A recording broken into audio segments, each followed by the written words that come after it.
actually, I was a little surprised to see Millennial and Gen X over-indexing on large SUVs. Millennials over-indexing by 6 percentage points.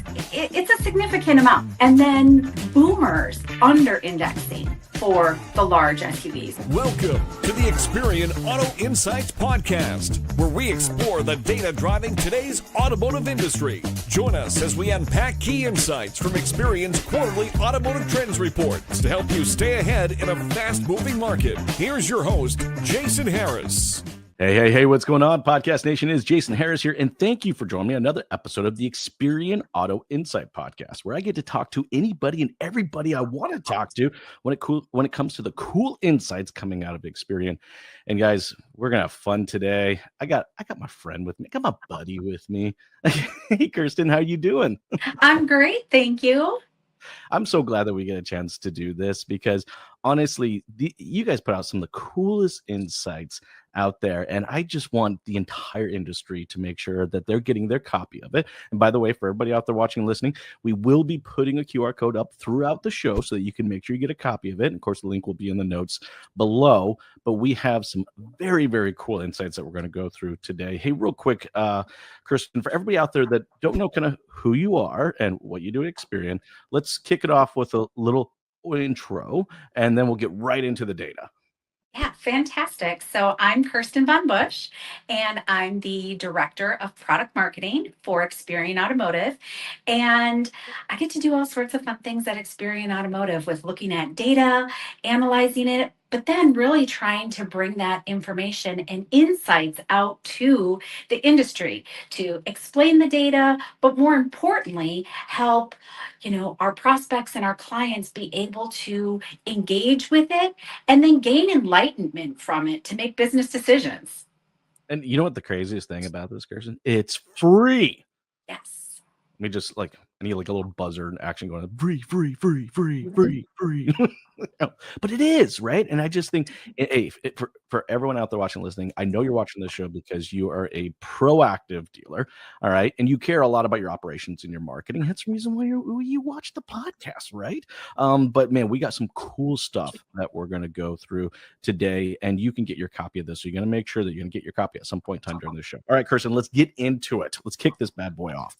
All right, fantastic. So we are talking about the Automotive Consumer Trends and Analysis Report. So let me tell you just a little bit about this report. So we have started producing this report about 4 years ago. So I know that you and your listeners have talked to Melinda and John with Experian, and we have been putting out the State of the Automotive Finance Market Report for almost 20 years and the Market Trends Report for almost 15 years. But about 4 years ago, we said, you know what, we really would like to bring some additional insights to dealers, to advertisers about who's the buyer for these vehicles. So what we do is every single quarter, we look at a specific vehicle segment. Now, most recently, we looked at SUVs, but we look at a different segment every quarter and get into the nitty-gritty detail of the registrations over the last 12 months for that segment. And then we look at the buyers for those vehicles. So what are the demographics? What are the psychographics? How do they vary between subsegment or another data filter? And then what are some advertising insights so people can make marketing decisions based upon this information? And guys, for everyone out there watching, you might think you know what SUVs are dominating the retail registration, but I think you're going to be a little surprised what some of those top models are. So I'm excited to get into this, Kirsten. Yeah, I am as well. And, I do want to call out just like a little asterisk for the SUVs. So what we have done for this most recent quarter was, we combined everything together, CUVs, SUVs. It just doesn't make sense to separate them at this point, right? I mean, it was always a silly thing, I thought. I mean, look, yeah. If the ride's higher, it's an SUV. Let's just go with that. Exactly. Where we're like, okay, you've got cars, you've got SUVs, you got trucks, you got vans. Let's just keep it simple. And, even how people define them and the delineation between it's so subjective at this point that this conversation is inclusive of all CUVs, all SUVs, it's all in together. So these are just a couple of the highlights from the report, Jason. So as I said, kind of the first thing we do is first look at like the vehicle and break that down. So overall, how many SUVs are on the road? So from a vehicle in operation standpoint, this is for the United States. Cars and light duty trucks is when we're looking at this from a percentage perspective. There were over 7.9 million new retail SUVs registered in the last 12 months. So I say new retail, right? Because we're not looking at commercial information, fleets, details. We want to know individuals, you and me, people who are buying vehicles. It doesn't surprise me that here in the US, we love our SUVs. We love our SUVs. I mean, 62.8%. And if you look at the full report, we'll break it down as well by like, how does that compare to cars? How does that compare to trucks? You know, of course, we can look at the trending over time, but just to give you sort of the big funnel picture, 7.9 million SUVs in the last 12 months, 62% of retail activity were for SUVs.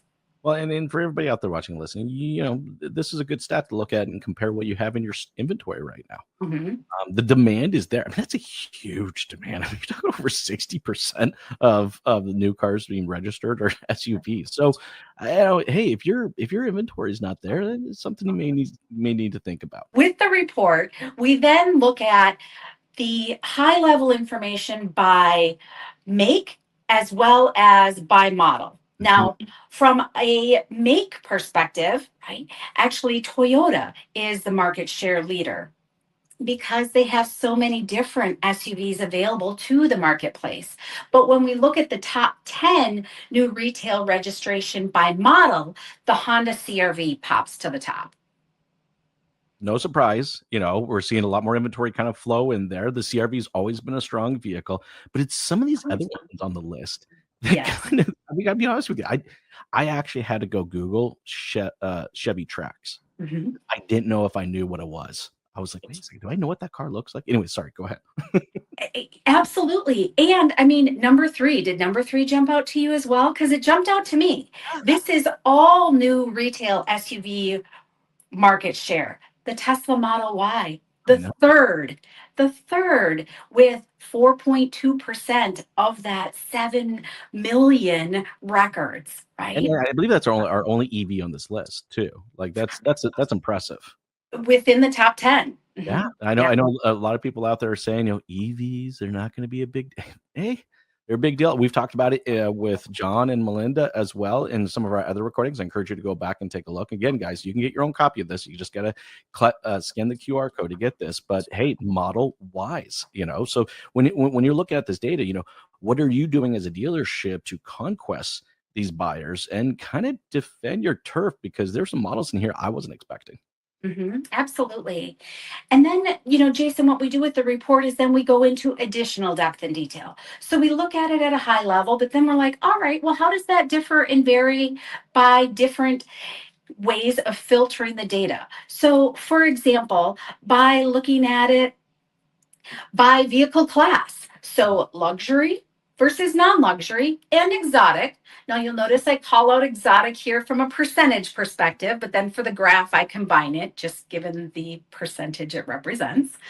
But of the new retail SUVs registered, over 78% of them are non-luxury SUVs. So then we'll look at this information in more depth and detail as well, going back and seeing, you know, what are the makes? What are the models? Same type of information. Great data again, just to look and compare it against your own marketing efforts, and are you targeting the right audience, and do you have the right mix? hmm And then we will look at it by subsegment. So, all right, well, how does this look then by the subsegment for the segment we're analyzing? So, for SUVs, compacts, midsize, and large, what does that overall market share look like? And, you know, the lion's share in this case being the midsize SUV. And of course, you can see the details for the compact and the large as well. And I can see how that's changed. I mean, I remember kind of going back and having some of my conversations with both Melinda and John in our previous episodes and looking at the cost of SUVs, just the payments of them. It doesn't surprise me that, it's leaning more towards midsize and less on large size, but compact surprised me. Like I didn't think we're going to see that much compact out there. But we're getting into more and more compact SUVs and we're looking at even this year with what new products coming out into the space. We're seeing more compact SUVs. So something to think about, guys. Yeah, absolutely. I mean, almost 30%, a much higher percentage than the large SUV market share. Mhm. And then we'll also look at it by fuel type. I mean, everyone is interested in talking about EVs these days and what does that look like? So, if we look at for overall gas and diesel, kind of combining that together, and then straight electric BEVs, right? The BEVs are 10% of the SUV market share. That's big. Largely driven by that Tesla Model Y we saw earlier. But certainly we'll go into depth and detail of in the report then of looking at it by make, by model, and what are those top EV models for that 10%. And then all other alternative fuels, so plug-ins, hybrids, everything else. So really that electrified market, 25% Right. of the SUV activity is in that electrified space. I think, especially with hybrids now becoming so popular and more manufacturers are introducing more hybrid models coming out, the consumers' acceptance of electric technology, it's there and it's just continuing to rise. So I think a lot of people, if you're responsible for your marketing out there, you have to not just think about the other gas powered vehicle that you think you're in competition with. And there's a level of education I think that's going to be required in your marketing, to attract this 25. We're talking 25%, right, of people that are willing to have a battery in their car, either completely powering the vehicle or at least assisting in it, right? That's a big shift. We wouldn't have said that 5 years ago. Not a chance. Absolutely. And that EV buyer tends to look a little different. So, as you said, knowing that, being aware of it so you can market to them accordingly is so important. Which brings me to then my favorite part of the report. I could talk about the vehicle registration stuff for, well, quite a while. But what I really get excited about is looking at who are these buyers. So, demographic and psychographic insights for them. So, I've highlighted just a couple demographic pieces, but the report overall goes into a much greater depth and detail of additional demographic, slices of the market. So the first one for us today, though, is talking about generations. So overall, how does new retail registrations look by generation? That's what's on the left-hand side for this slide. And then, well, how does it look for the SUV buyer? And the short story is, you know what? The generations register about the same percentage of SUVs as compared to the overall new retail registration numbers. Now, sometimes this is very different when we look at other segments, but for SUVs, it's really similar. But where we do see discrepancy and differences is when we look at it by subsegment. So let me just kind of explain this so everybody's comfortable with what we're looking at. The gray bar is the overall SUV percentage. So the numbers we just saw on the previous slide. And then we have compact being the blue bar, we have midsize being the purple bar, and then that kind of orange color being large SUVs. So what you can see here is where the generations over or under index based upon the subsegment. And I gotta be honest with you, I was a little surprised to see on the millennial and Gen X over indexing on large SUVs. So it's funny, because me and you have been in this industry for a long time. We remember when these conversations first started 10, 20 years ago, and it's funny to see how this generation of buyers have shifted. And, I mean, they're getting old. Gen X and millennials are getting older. They're having families, right? Their SUV needs are fundamentally changing. It's interesting to actually see this in a data set. Absolutely. And I mean, as you said, they are over indexing. And I mean, the millennials over indexing by six almost percentage points. It's a significant amount. And then boomers under indexing for the large SUVs. Again, perhaps something that we would, assume, but it's always nice to base our assumptions on data and have the facts to back that up. And again, they are under indexing by about that same percentage of just about 6 percentage points. Just another good reason, guys, when you are marketing your SUVs, that it's not a one size fits all.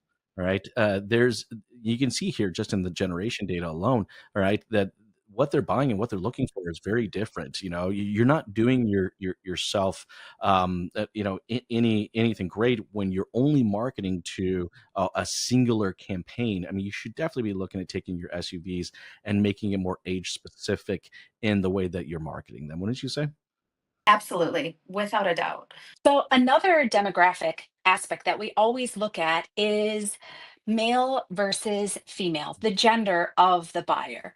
Now, of course, this is determined based upon who's registering the vehicle, but tracking this quarter over quarter, year over year, I mean, we do see about that kind of split between male and female buyers. And what's so interesting is looking at the information by subsegment. So once again, you see over indexing for the large SUV by male buyers, under indexing for the large SUV by female buyers, over indexing for the compact SUV by female buyers. So as I said, we look at this in great depth and detail in the report as a whole. We look at whether or not there are children in the household. We look at the income level, the dwelling type, the household overall income value, the value of the home that they may own. But where I get really excited is looking at the psychographics, that lifestyle segmentation. Yes. And this is where I just get really geeked out from a data perspective. So we at Experian, we have an offering we call Mosaic. And what Experian Mosaic is it divides the marketable US population into 19 groups. You see those groups represented here by the different color bands, and then 71 more detailed types. And each one of those types then has a number and a fun marketing name. And what it does is it paints this picture of the consumer based upon their demographic information, their lifestyles, their behaviors. But where it's so valuable for dealers and for advertisers is really who are these customers, how Mhm. they live, what they're looking for, how you can market to them, reach them how they want to be communicated with. Well, and I think for any dealer out there, this is huge, right? Because Mhm. look, how many times I've been in a marketing meeting where the discussion of ad spend or ad waste or spend waste is happening, right? Well, I will tell you right now, for everybody out there watching, listening, I have audited so many dealers' marketing efforts, and I would say at least 8 out of 10 times, all right, a lot of the, let's call it, spend waste is because we're just over indexing our efforts in a certain group that is just not aligned with that specific product. And for everybody out there watching and listening, again, you can get this report for free. You got to scan the QR code. But I would be bringing this slide right here. I mean, among the other ones too, but this one I'd be bringing into my marketing meeting and having a real conversation about who are we targeting and what is the message behind that targeting, and are we resonating? And that in itself, that little tiny change right there, will gradually decrease your guys's spend waste. Right? Sorry. Anyways, Mhm. continue. No, that you captured it perfectly. And what we look at then is, all right, well, let's take a look at then the new retail SUV buyer. Mm, Now, the report as a whole, of course, we slice and dice this by luxury, non-luxury. We're looking at new retail here. We'll look at used as well. If a client wanted, they could break it down by make, by model, much greater depth and detail. But just for the purpose of today's conversation, you can see how much insight you can gain from this. So here is new retail SUV buyers. All right. Now, what's interesting to me here is as I look at this, right, a fairly affluent buyer, right? We have two of the top five in that A group. We have one in C, but you'll notice the third highest lifestyle segmentation is F22, fast track couples. And the fifth is D16, settled in suburbia. So we are starting to see some diversity in that SUV buyer. And we can then look at this on a really granular level. So, just to give you a preview of some of the things that you could see then when you're looking at our lifestyle segmentation is, well, what is the size of that population? How big is this audience if you wanted to reach them? What percentage of households does it represent? What percentage of individuals? What's just an overall definition of who this consumer is? And what are things like their general insights? So they're retiring in comfort. They have luxury living, healthy lifestyles. They are active lifestyles. What's their technology adoption? So as you're marketing to them, how can you best reach them in a manner that they want to be communicated with that's going to resonate with them?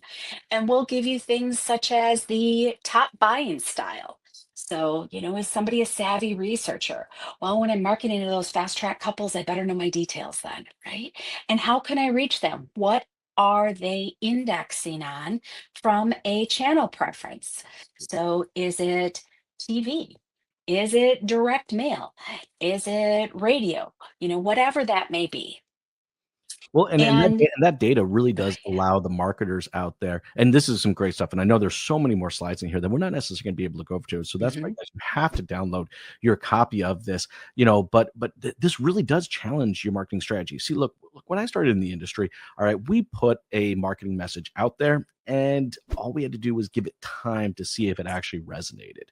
You don't have to Mhm. do that anymore, right? You can have a data first approach. Here's the thing. I think for anybody out there watching and listening right now, you definitely need to challenge either your internal team or the agency that you've partnered with to execute your marketing and find out just how audience first, all right, are they being in their efforts, because Mhm. that will drastically increase any type of spend waste, but it's also going to drastically increase the engagement because now you're connecting with the right audience over the right channel, all right, and you're looking from a data first approach on that, and that is huge. I mean, I just don't think there is an excuse right now in our industry not have a data first approach in your marketing. And you definitely don't want to be going out there going, somewhere over. Yep, that's the audience. I'm going to do that. Right. Like it's there. It's available to you. Experian provides it to you guys at no cost whatsoever. Anyways, you know Mhm. how I jump on that box every once in a while. So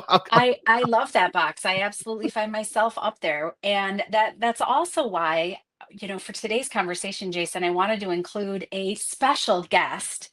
yes. And we have Jennifer.ng from the trade desk because I feel like, with talking about these mosaics and this lifestyle segmentation, I'm like, but wait, there's more.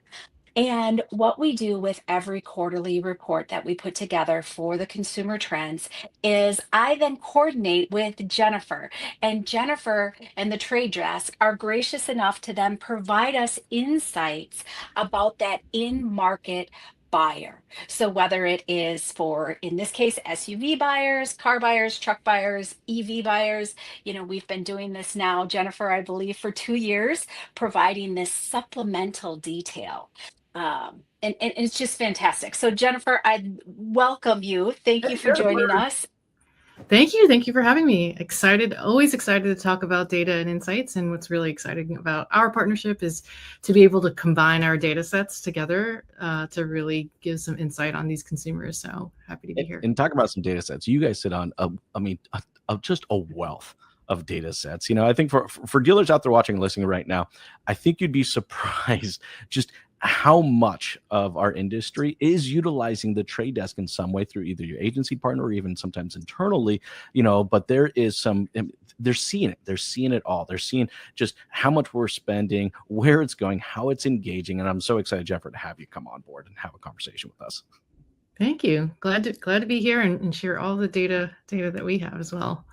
So real quick, Jennifer, before everybody out there watching and listening right now who just may not be aware of the Trade Desk, because there's a good possibility of that, can you just give us a quick intro on what? Yeah.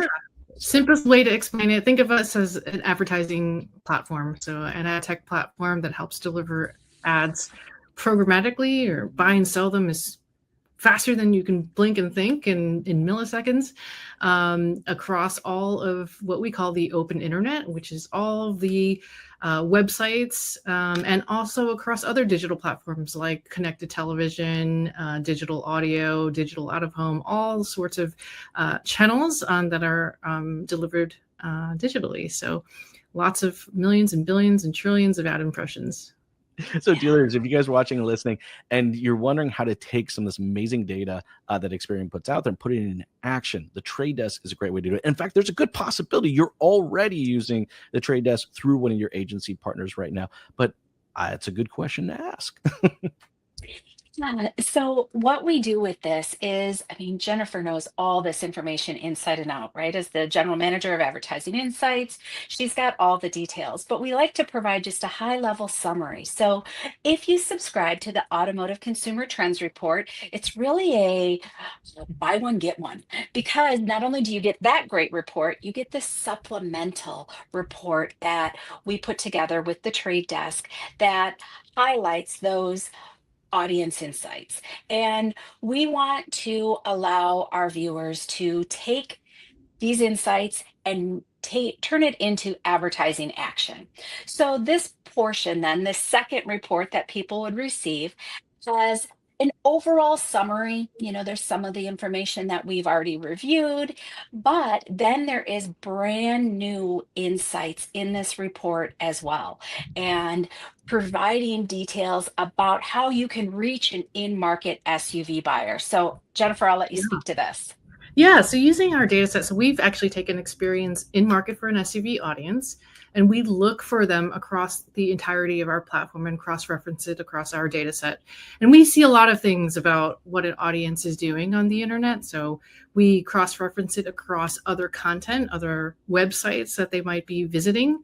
And what we can see here in a snapshot, and we'll go a little bit more deeper in the next slide, but we can see what kind of content they're consuming. So in this case, and it makes a lot of sense and very similar to some of the insights that Experian just presented to you, we see them looking at luxury websites and sports, specifically outdoor sports websites, sites related to pets and boats. And this makes a lot of sense for this group, of course.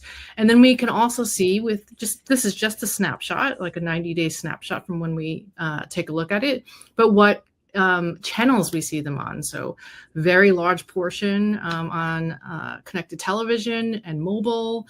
And we see them not only on connected television, but many, many different connected TV sellers. So you'll see a little bit of a deep dive on this in the next slide. And by the way, real quick, I love the fact that we're seeing an increase in connected TV, right? I mean, maybe I'm dating myself a little bit, but that, I think from the automotive industry, it was when we were heavy into the big screen, I'll call it the big screen, right? The TV, right? We had some of the funnest campaigns, some of the funnest marketing strategies. I mean, guys, you all remember the Badger or, Suburban's Trunk Monkey. I mean, like we had fun with that medium. So I am so excited to see that the data is there and that it's pushing dealers to, hey, we need to go back to this medium and we need to have fun with it again, because that's where the consumption is. Sorry. Anyways, go ahead, Jennifer. No, you're exactly right. That's exactly right. There's such a huge portion of this in-market audience that is on connected television. You see some of the top seller examples here. So whether you're streaming on Paramount Plus or through a Roku device or through a Samsung TV, lots of different places where these consumers are. Like I mentioned, a lot of different CTV sellers. In fact, 23 different ones make up the top 95% of impressions. And so you want to reach this in-market audience wherever you can find them. And it's going to be across many, many different websites, many, many different CTV platforms, even lots of different audio platforms, whether it's Pandora or where people are listening to their podcasts online. And so there's so many different places. And I think really the point here is to reach this in-market audience, you want to be able to have a really omni-channel strategy. Don't just think about it in terms of one place or one type of podcast or one type of website, right? You want to be able to reach them wherever they are in their day, whether it's listening to a podcast or watching a streaming show, or maybe they're doing research for their next, RV travel or their next outdoor sport event or buying something for their pet. So you want to be able to reach them across all those platforms wherever they are. And it couldn't be more important, right? I mean, we know that, over 80% of that customer's journey is happening way before they actually submit a lead. And we're talking way before they submit a lead, So sometimes I think in our industry, we kind of just, we get excited about showroom traffic. We do, right? Because they have arrived. They've come to my dealership and we're going to sell them a car.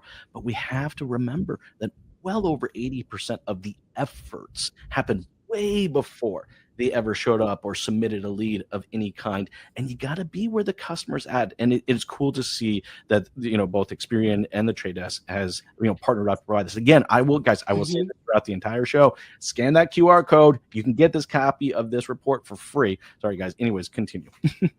Yeah, absolutely. And I think it's also worth noting for the audience members. So whether you're a dealer, whether you're an advertiser, but this is the overall broad strokes of the insights for those SUV buyers.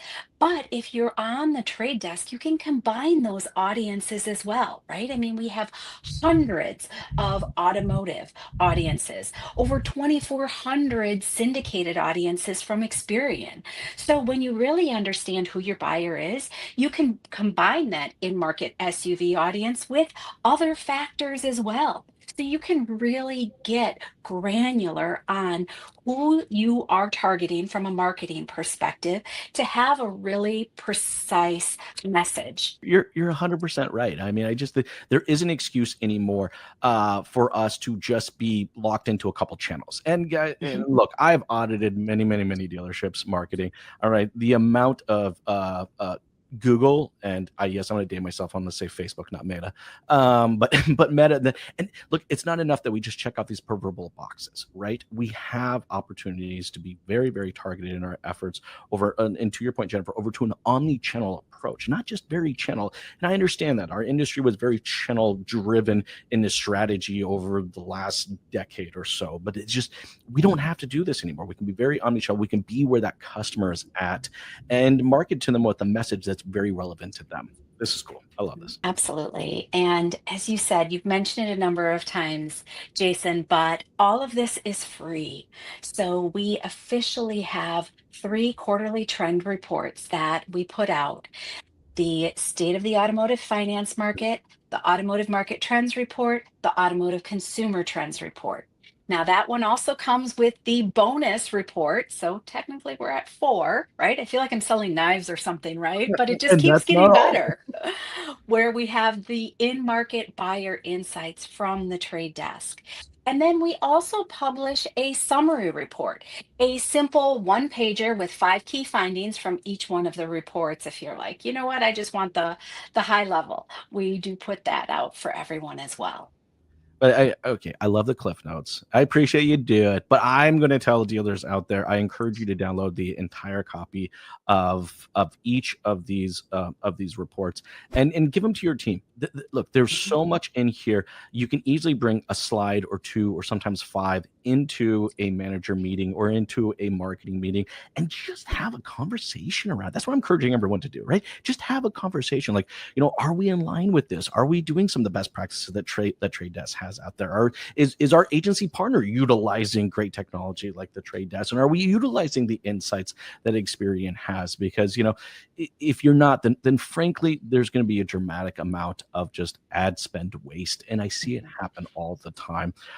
Look, guys, I know we're getting towards the tail end of our conversation.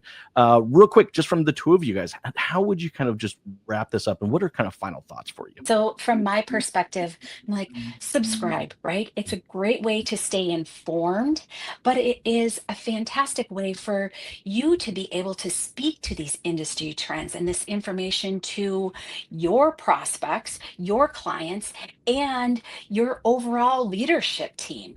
So it's available, it's out there. You don't have to do the heavy lifting and digging to get to these insights. We're providing them to you. So please leverage them. Oh yeah, I'd agree.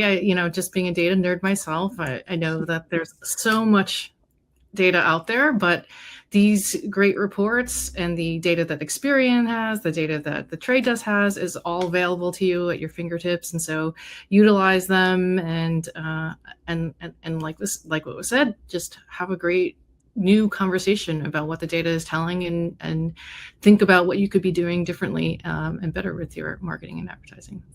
By the way, I love the fact that you said data nerd, because there's three data nerds right here. But I think for everybody out there watching and listening right now, you need to be a data nerd.